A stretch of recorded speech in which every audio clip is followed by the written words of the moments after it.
To talk about this topic, we have a stellar panel lineup that we have for you. So we'd like to welcome them to the stage. Please welcome Ms. Janaki Patel, AGM Marketing at Havmor Ice Cream. Ladies and gentlemen, please put your hands together. Welcome Ms. Janaki to the stage. I'd also like to invite Ms. Shruti Kedia, co-founder and head of marketing, Nasher Miles. A very warm welcome, ladies.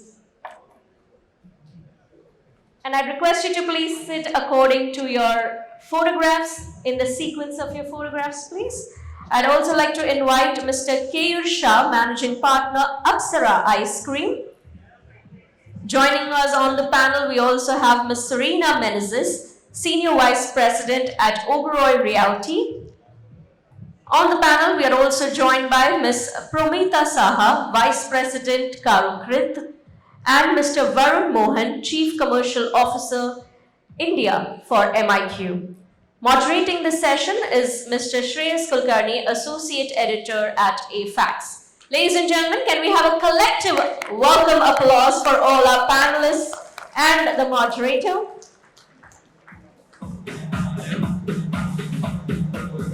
Hello.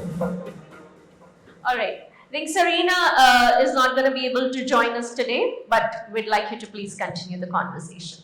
No worries. Thank you so much. Good afternoon, everyone.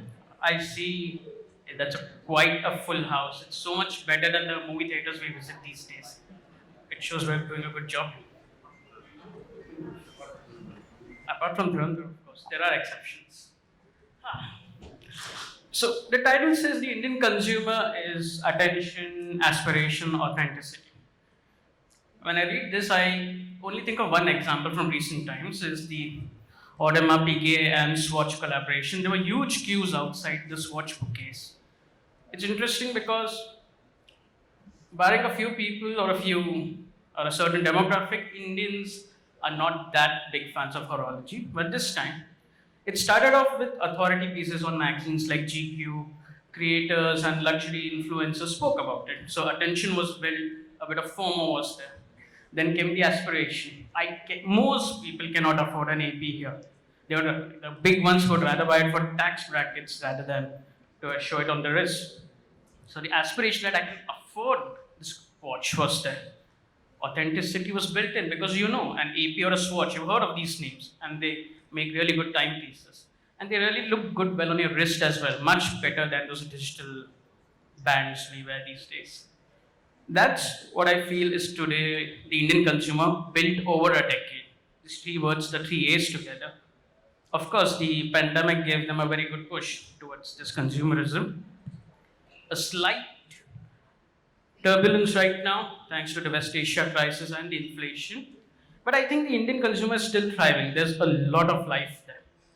An Ipsos survey said they're still traveling, they're still buying stuff. I mean, there's something in that life. And that's where I want to, because what's life without travel? We all travel this far. Shruti, I'll start with you. You are in a space where it started off with function. What will it offer me? It's like what we say, I don't care if it's a Ferrari or an Ambassador, kitna mileage dega. It's the same principles here in many ways, but the new consumer is not that. He or she wants function, but I need something more to make me come and purchase. What has changed? What have you seen change in the last 3 years? I won't even go 5 or 6 years. In the last 2-3 years. Because I believe in the last 2 or 3 years, the number of people I've seen traveling to Southeast Asia is, wow. I think you captured it right with the Swatch AP example that you started with. So the deal is FOMO today is unfortunately very real. And I say unfortunate because it's feeding off vulnerabilities. It's feeding off wanting to be someone you probably aren't inherently, but that's what a lot of us marketers do. But yes, this consumer wants to be seen. This consumer wants to be cool. This guy, we want to post about our holidays as much as we want to be experiencing it, right? You want to create FOMO with everything you do. And I think that's what Nasher Miles caught on to. We built for this new age customer who wants everything to be as cool as they are. So their shoes change, their clothes change, their luggage hasn't changed for a long time. And I think that's the emotion we tapped onto, that everything you wear, everything you carry is a part of your personality and should reflect who you are, should help reflect that. But where does this FOMO, how long does it last? Because after a while, a person decides, okay, this is done, let me move on. And that's, and correct me if I'm wrong here, the functional aspect comes in. How do you balance these two? Because your main challengers, I'm not talking about Mokobara, even the big ones, they've built their legacies on functionality and then compounded it with good advertising or So narratives. the good thing about increasing competition is also, and also customers are a lot more aware today. So functionality is a given. So you can't make bad products and hope it creates FOMO, right? So a good functional product with the right wheels, with the right handles, which a shell doesn't break on you, is the norm. So anything that you're doing has to be compounding on top of that. So you're not creating FOMO with bad products, because the customer will use you once and then you will be disregarded, right? And you're not creating a brand for that one new customer. You're hoping they make it a habit. And also, I have to understand, you may build FOMO aspiration online, but once a person comes and touches the product, what is the aspiration still there? Okay, I have a version of myself and I want to be there. Does that stay there, or does it immediately switch to, I saw my parents do this, I have to channel that version here when I touch this? Is that a test you have to go That's through? an interesting question. So I think that's also something that's changed in the last 3 years. I feel that touch and feel is coming back, right? Because we've lived in virtual worlds for too long, felt lonely maybe, and that there's a need to connect again in person. So yes, omni-channel is now the new buzzword over D2C, I would say. So when the Indian consumer is going to stores, obviously there's a lot of conditioning that's already there. So there are a lot of testing, ये handle ठीक है कि नहीं, ये कितना भारी है. I think all that's very inbuilt into us. But then every customer will check for the hygiene bits, but then they will also see how good the design is, how good the color is, and will this fit with who I want to be on this holiday, for instance. So yes. So if someone's flying to Paris and they see, okay, this reminds me of Emily, but I want this luggage to be as strong as the French army, you're delivered. Yes. Excellent. I've got great points here. And Janaki, I'll come to you because from living life out of a suitcase, which many people can dream of, the another indulgence dream is of eating ice cream without the calories in it. Thank you. Someone agrees. All the rest of you are just like, kha lenge. This consumer who goes online and reads about kunafa ice cream or God knows what ingredients, they are your customers. I have to understand what's the limit of that aspiration right now when it comes to an edible item, because there has to be a limit even for you as a brand. I mean, you're suffering from rising input costs and inflation, although ice cream is, I believe, alongside alcohol, immune to anything. You'll consume it when you're happy and you'll obviously consume it when you're sad. So I have to ask, how do you balance it, this expectation, this aspiration versus, I don't want to say common sense, but practicality? Very, very interesting. And before I answer that, can everybody just take 5 seconds and think, which consumer are you? Are you somebody who's seeking new experience with your ice creams, with your impulses? Or are you who goes back to your comfort, the choco bars and mango dollies? Or are you the one who's looking at the back of the label? Just take 5 seconds and just see, where do you fit? And my sense is most of you will feel I'm a little bit of everything, right? Some days I want to go back to my choco bar, my Zulu bar. I don't want to know anything else. But some days I want to see what's new on Blinkit or on Instamart. Some days I just want to try something which is fresh, something it's not my cheating day. I'm watching on my calories. I want to read the back of the label. So I think that's the consumer that we are talking to. We are not talking to one consumer. One consumer is many small consumers. And as a brand today, India is, we are spoiling consumers and consumers are getting spoiled for choices, which is a great time to live as a consumer. But as a marketer, it's equally complex, right? Because you want that consumer who wants the guilt free, you want that consumer who wants that Zulubar to never go away from you. And that's what, Havmor is trying to do. We think that we cannot just label through demographic a consumer of today. The psychographics, what we learned in our MBA schools, is now more important than ever. And hence, while the business grows from your regular products, innovation plays a very good role in, being matching or aligning with the new age consumers. So to answer your question, straight, hey, hi, Janaki. Welcome. Hi.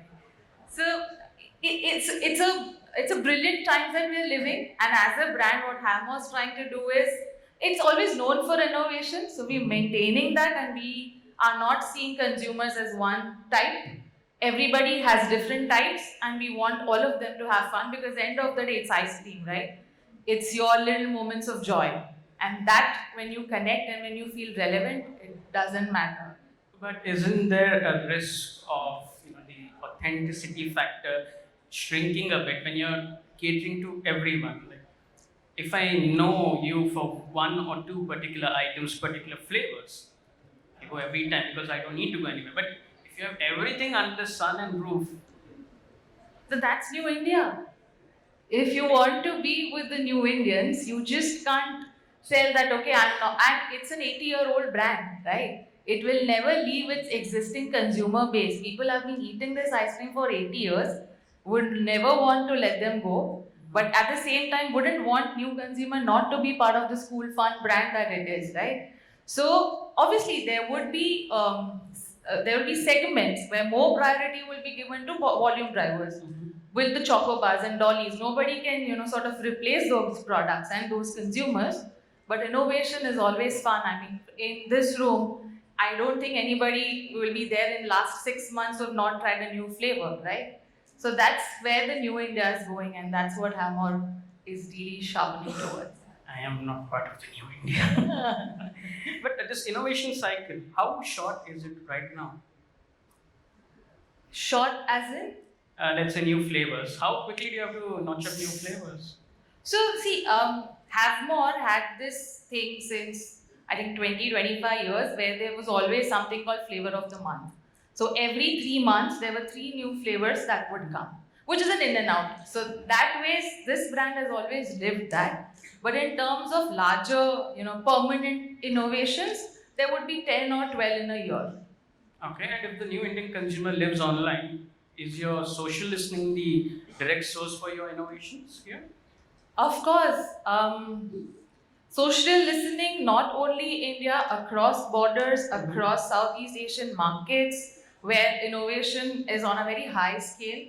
That's where some of the inspirations are also drawn, and we do listen to, and beyond ice creams, I think we listen to them in overall food category. Otherwise, there would be certain inspiration which wouldn't see the light of it if we just restrict ourselves to ice creams. Got it. Interesting points. And I'm going to move to another ice cream named Keyur. I'm coming to you. Apsara is a Mumbai institution. Parents have grown up with it. It's right next to my home. And that's where my question is. The Apsara my parents knew and the world I live in are radically different. As she said, flavor of the month, every 3 months something else will come. How do you manage these two, I won't say demographic, but these two eras, generations? One was I'll come, see, and they'll say, well, please eat mango or eat chocolate, and that's it. And they were happy. We would sit there and we would be happy. And now I don't even want to go there. The number of, it takes 5 minutes just to read the flavors sometimes. And also, let's not forget the crowd size outside ice cream parlors. How do you manage these two eras? without losing that authentic nostalgia memory we have of it. Not for me. Hi guys. Before I answer the question, I see a lot of people from both the eras. I see the oldies, the baldies. I see the youngsters sitting in the room. Can I just ask you a question? How many of you like the roasted almond of Apsara ice creams? Please raise your hand. Those who raise their hand get a 25% flat discount. 50%? Okay, the next question pops up. How many of you all like the guava glory of Apsara ice creams? The guava chili, the spicy guava, whatever you call. So if you could just turn around, I would see that 70% of the people approximately raise their hand for the guava glory, and round about 30% raise their hand for roasted almond.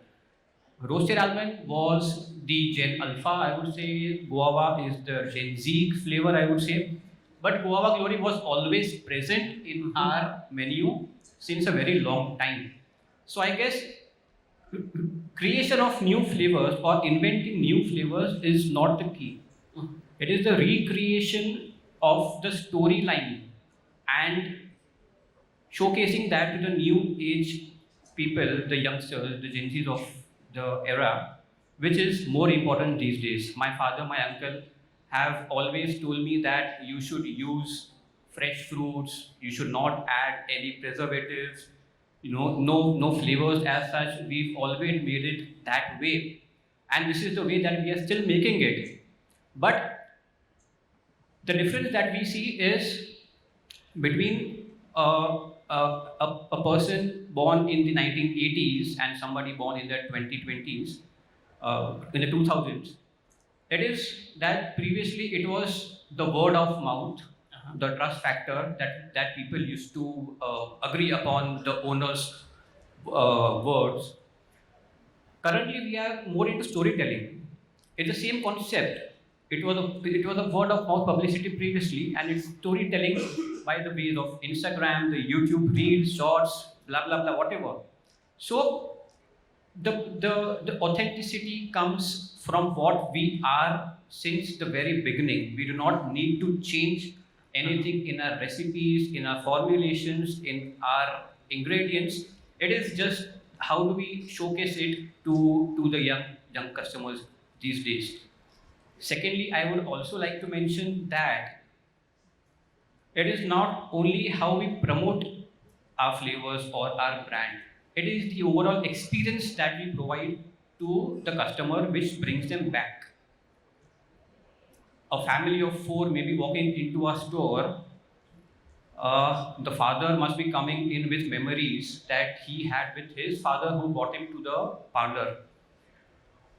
The youngsters, his children, which walk in along with him, they will see the wow factor in this. Wow, the guava is being topped up with the masala. Yes, there is a Mississippi flavor as well. Let's try the popsicles, and they will definitely come back with their fiancé, their girlfriend, boyfriends, or maybe for a late night uh, ice cream binge, and they will become a regular customer for a very long period of time. We are not here to just serve the youngsters or maybe change as per the new era. वो 6 महीने 12 महीने के लिए कुछ नया लेके आते हैं, वैसा कुछ नहीं करना है हमको.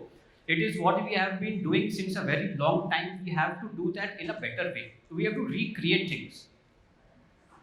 You talk about this experience for everyone, but there's a certain Mumbai habit which many of you may have seen. These long queues outside restaurants, cafes, or ice cream parlors. It wants you to go and try. Hey, what is this? But after a while, you're just upset. You just grow to dislike that brand. Like, I don't want to go there. It's such a long queue. We're just distressed about it. How do you manage that? Because on one end you're like happy, oh, there's a queue, and on the other end, there's a risk that the same people who stood in the queue for an hour may not return. So that's the new age marketing, I would say. Creating a FOMO. Long queues of people standing in a 40-degree Mumbai summer at 1 p.m. at a Rameshwaram cafe or a Venice Dosa. These days are very common. And it actually creates a FOMO. Matlab, why are these people standing in such a big queue for half an hour, 45 minutes? And after that, when we enter the restaurant, there is no seating. We have to stand and have the dosas. But the experience is phenomenal. So I would rather step in and I would rather wait for that 30 minutes of a queue again if the experience is substantially great. I will not say great. It is the best experience that I've ever had in my life. That brings me back into that restaurant or maybe that ice cream parlor or that cafe. But if the experience was not that great and I was disappointed, then that makes me say that's it. I'm not coming back to this parlor again. Shreya's case in point, Yes. Keyur mentioned some great restaurants, and I'm not talking about them, but there are brands actively paying people to make queues outside their store so that they can get the reels and create FOMO, saying that, wow, look, there are people queuing outside my store. So I think New York has created this phenomena where queuing is the new thing to do because you love the brand so much, and there's an active economy behind that is what I would like to say. Like Akshar Varsi said, Jolly LLP, कौन है ये लोग? कहाँ से आते हैं लोग? I'm glad we touched on ice cream because before we start anything auspicious, we like to have something sweet. Sarina, I know you joined us today, but thank you for joining us. You're from Oberoi Realty, and I hope every one of us owns a home one day or the other. I hope every one of us finally owns a home for themselves. And so I was glad we could touch the ice cream sweet part, but before coming to you. I was just going to say, firstly, apologies for coming late. I mean, it just reminds me of closer to church, further from God. I'm just on the second floor, but when the boss calls, everything has to wait. I guess ice cream is the flavor of the season. I just got to know that one of our newest tenants here is Quality Ice Cream. So, ice cream seems to be the flavor of the season. Not on the panel. But go on, Shreyas. This new Indian consumer. I can't hear you. Can you hear me now? Yeah, close. This new Indian consumer, they aspire. I want to talk about what they aspire. It's no longer square footage, I assume. I also don't assume it's no longer the picket ball fence which took over swimming pools. When it comes to real estate, realty, even when it comes to, let's say, going to a shopping mall experience, give me a lowdown on who is this new consumer. So, the world over, people are obsessed about buying homes. It's not only about India. Oberoi Realty is positioned as an aspirational brand and as a luxury brand. We are now moving into the ultra luxury segment. So, obviously, your customer or our TG is top of the segment, your niche clientele. Post-COVID, actually, this has been a big realization that that particular segment of society is looking for a quieter life, larger homes. Wellness became a priority, whether it's not only for the older folks, even next generation is very conscious about their health. They would rather opt for health, sports, than to be seen in a bar. It's a reality. Mm-hmm. And I think what we realized was your fitness and your wellness facilities for your health, for you to look after your health, cannot be far away from your home. If it has to be very close to your home, or you will never get there, especially in a busy city that we live in, difficult commutes, long hours. So if you see, most of our developments are large integrated developments. We chase land parcels which are 10 acres and above, except for South Mumbai now, where you have smaller land parcels. So this was our realization. People wanted to work from home, children were studying from home, which meant that we wanted to provide larger homes for that particular segment of society. And those are basically our customers and our target group. When you speak of ultra luxury, regardless of who buys a home, before they buy the product, the home, they trust the name, they trust who's building them, because for many it's a once in a lifetime. If I come to the ultra luxury segment, they can buy homes on a whim. on a whim actually, if they wish to. How do you build the authenticity there? What I assume you have to take another few extra steps. You can hear me? Yeah, now.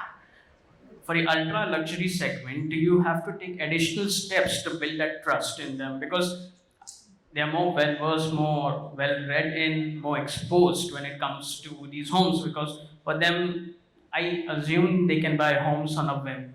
What more do you have to do than to the usual project?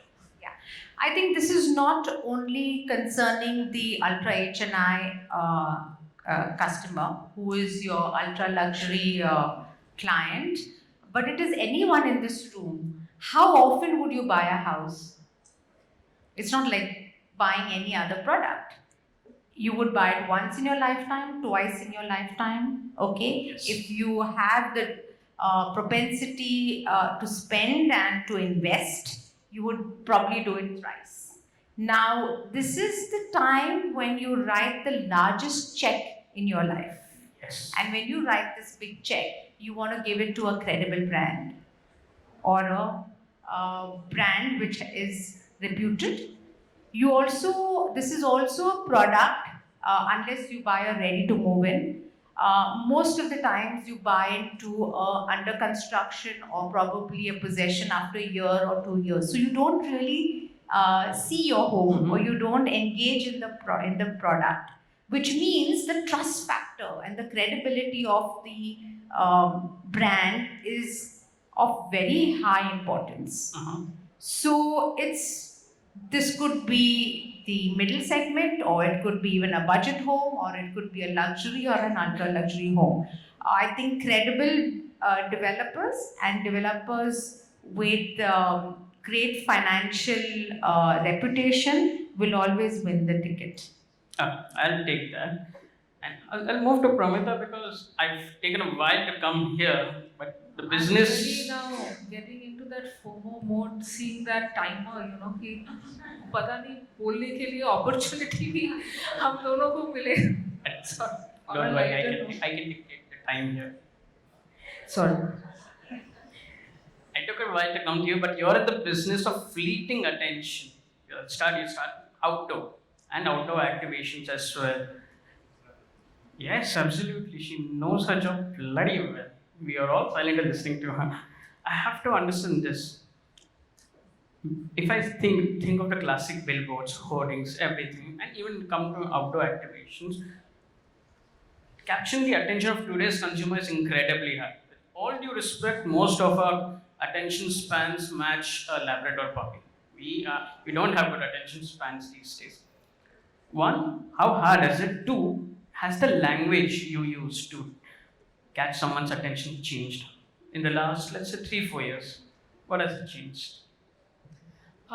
Firstly, for anyone, I think most of you would not be very, very familiar to a name when you see Karukrit written here. So, very briefly, Karukrit has been in the business of out of home for the past 92 years.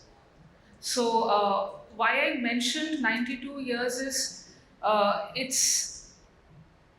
it's a challenge to remain relevant in out of home today, as it was in way back in 1932 when Karukrit started. For all of us, when the first time we had studied about moment of truth, when it comes to out of home, whether you see an outdoor media to, I am very fond of Durga Puja, being a Bengali and based out of Kolkata, or Rath Yatra, which is it's just less than 30 days away. Activation is where you can't get away because you don't have any filter or layer between your brand and the consumer. So, for example, when you are standing in front of a pop-up zone, an experiential zone representing, let's say, an ice cream brand, it's not in a small mobile screen that after 3 seconds, the consumers don't like it. Fine, I mean, they might just write something negative about you, but they choose to scroll. In out of home, there is no running away. I mean, they will just walk away from you. And as a brand custodian, whether you sell luxury items or luggage or a biscuit, it is extremely depressing to see something like that. That, for example, we have a booth right here. It's quite depressing to see if it is that nobody is coming to our booth. Why? Because we are not relevant to you. Maybe what content is getting played on the screen is not at all authentic. And number three is it doesn't even look good. So as you're seeing that how the language or everything has changed, when it comes to out of home, the starting point is language, right? I mean, sitting in Mumbai or sitting in Kolkata, all of us, we know English, but the reality is that when we think of consumers, it's not the top 8 cities at all today. We cannot today, being an FMCG brand or an industrial product brand, we cannot say that, oh, I don't care who stays in Madhyam Gram in Bengal or, somebody staying in Kolhapur. So when we talk of out of home, language is very important.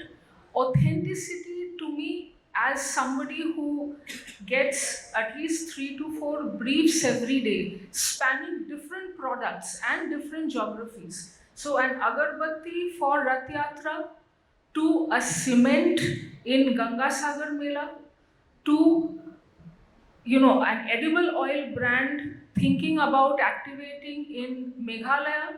Think about firstly, the excitement about this, right? And secondly, the challenge that relevance leading to authenticity, which again manifests itself in terms of language and the visuals, so everything. So we really have to be on our toes, Shreyas, reading multiple consumer reports, our experiences, traveling routes after routes, roads after roads, festivals after festivals, that how do we create relevant and authentic experiences, which of course will grab attention. I have to understand this when you look to create relevant experiences. How different is it for, let's say, a regular brand work versus something at a community or a religious festival? Because their attention at a community or religious gathering or festival, the attention is there, the aspiration is there. For example, I know a few people who have never imagined said, "Hey, I want to go to Kedarnath," because they have been influenced. They may not be the most pious people, but they are influenced. So, how challenging is it at these places where attention is high? They'll quickly see what you're doing, how are you delivering it, what's the challenge there? Because I feel that aspect of marketing is growing a lot. See, I think the challenge is here to bring out that one aspect of that particular religious festival or that place which will immediately hook the audience to you. I'll give a quick example. So last year we had the mandate for doing the out of home, the experiential zone for brand Fortune in Rath Yatra. The insight was very common that somebody who goes to Jagannath temple will not have the privilege of cooking bhog, right? Chappan bhog, as we all know, is not something that can be easily accessible if you like cooking and if you really want to express your loyalty and devotion to Jagannath, Balbhadra, Subhadra. You might want to cook it yourself and offer it. We all do, as mothers, wives, we all have our own little कि हम लोग at least साल में एक बार we will cook something, offer it to our deity at home for the well-being of our family. So we took this insight. Of course, it merges with brand Fortune because it is edible oils. They have all the staples that is required to cook the Chappan Bhog. Here we integrated virtual reality and mixed reality as a tool for grabbing attention. And for all of you who think that people coming literally from 2 to 5K pop group villages, unko kahan Oculus pehenna aega? This is something. Yes. The first question that came to us when we presented this And when the marketing managers, they were there in front of the Fortune stall last year. In fact, it was done in 2024, and hopefully we are doing something different this year. The queues were so long of women who cannot speak a single line of English, a single line of Hindi. We had the entire VR experience in Oriya language, where they are virtually cooking one item of the Chappan Bhog and entering the temple virtually and offering it. So it was a completely surreal experience. So as you said, the difference between Rath Yatra and Durga Puja again is Durga Puja is not that much a religious festival, more than it's we just let ourselves indulge. So the challenge here is the insight. You have to uncover the insight. I'll take this, and it's interesting, this activation, because while growing up, I come from a Kannadiga family. We have many festivals at home where my mother would wake up early and prepare dishes. And I know some brands, some Kannadiga brands, it would only be them, nobody else. They had that association there. So, and for someone to go up to a temple, stand in queues, and nowadays we get fleeting glimpses of the God, despite God being everywhere. It's very interesting that someone can use technology to do this. Thanks for this. I think this is a great example how, of despite languages and how people access, sometimes technology is the real secular device here for everyone. And I know time is up, but I'll come back to the guy who has the data. All of my panelists spoke of what they know, what they've seen, but he has the data. He can say, I can measure and tell you what's working, what is not. The Indian consumer, the data you have, you heard of all of them. Who are they? Are they really doing all of this, or is your data telling you something else? Hi everyone, good afternoon. Yes, to answer to that, Yes. yes, absolutely, because the Indian consumer, I'm touching upon a few pointers what you have started with, right? The post-COVID era, pre-COVID era perspective, there's a massive difference in terms of the consumer behavior, right? In terms of, Shruti mentioned about how the travel scenario have changed, and Keyur as well as Janaki spoke about how the ice cream consumption perspective. Now, in most of the common spoken term is the FOMO, right? So that whole part, and Sarina spoke about the consumer purchasing the house thing, and each and every data point, because you touch upon the point on the inflation as well. There are two levels of data points, right? One, we talk about the economic scenario, global volatility, be it West Asia war or the inflation, etc. But the consumer spends say something else. Okay. Be it the, so I'll divide this in two parts. One is in terms of the consumer consumption perspective, and in terms of the propensity or intent towards purchase or the purchase pattern perspective.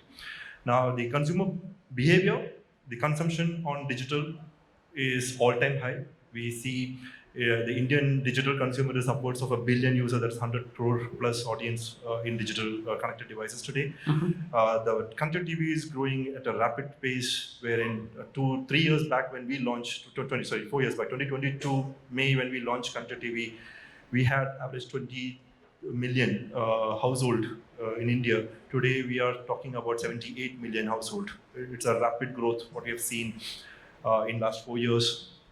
Plus the whole ecosystem is in a massive transformation, because if you look at what is fueling connected TV consumption and growth, one is you have the lowest, cheapest OEMs. You can buy a smart TV at 7,000 rupees onwards. You have the lowest data connectivity in the world today in India, which is connectivity is highest, the net cost is lowest in the world, and we have the large volume of content which is available at free of cost or free to consume perspective. So that all the ecosystem perspective, all these parameters is fueling the growth of more change into consumer. And let me put it this way: there's one thing which people usually say that TV is dead. TV is not dead. Only thing is the way it is consumed, it's changed. So that is one thing. Nobody have stopped watching television. Nobody have thrown the television devices out. The television sales is all-time high. The consumers are viewing. What have changed is people have, the way it is consumed is changed. People have moved from an appointment viewing into what's a preference viewing. So it's like I want to watch what I want to watch and when I want to watch. I don't want to be bound by some channel telling me to watch at 7 o'clock or 8 o'clock kind of thing and schedule my day based on the content. I'm back. I have a certain schedule for the day. I want to watch X content either on any of the OTT platform or on YouTube or anywhere the content is available.